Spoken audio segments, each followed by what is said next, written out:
ozbiljan, ali ne nepristupačan, prihvatljiv poslovni stil. O, da li vama to zvuči kao poni iz radnje?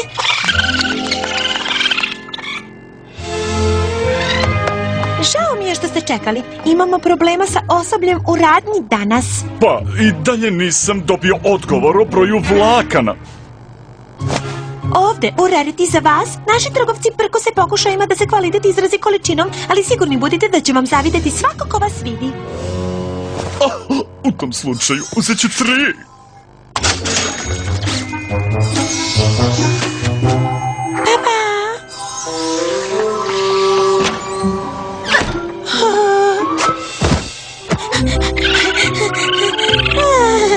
Smoky juniore, ne mogu da verujem da je uspelo. Izgleda da odelo možda stvarno čini ponija.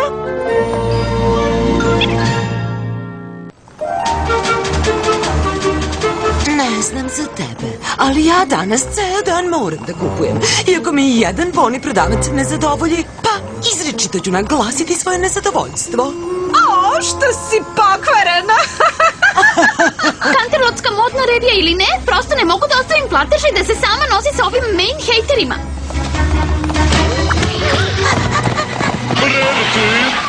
O, dragi, bojim se da ne mogu da stanem. Hitan slučaj u butiku. Pa šta god dajem, prilično sam siguran da poni kojeg si ostavila tamo može to da sredi. Ona je prosto božanstvena. O, pa, oduvek sam znala da Fluttershy ima to u sebi. I još imam vremena da stignem na voz za Canterlot. To je jedinstveno viđenje klasičnog komada. Zovemo ga Raritin rez sa trostrukim porubom na prišivaču od tkanine gvakamole boje.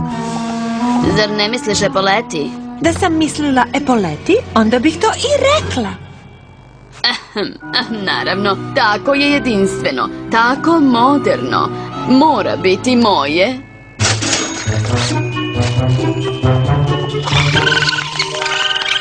O, hvala narode, ali čini mi se da treba još da pojačam nadmenost. Ako stvarno želite da pomognete, bilo bi lepo da poslužite čaj. O, ako nemate ništa protiv.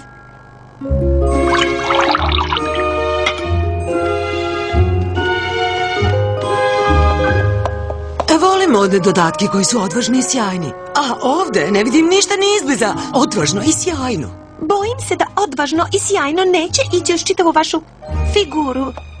Možda kupasto? Kupasto? Da, moram da imam kupasto. Ne može svaki poni da iznese pronađeni predmet, ali vi ste vrlo blizu.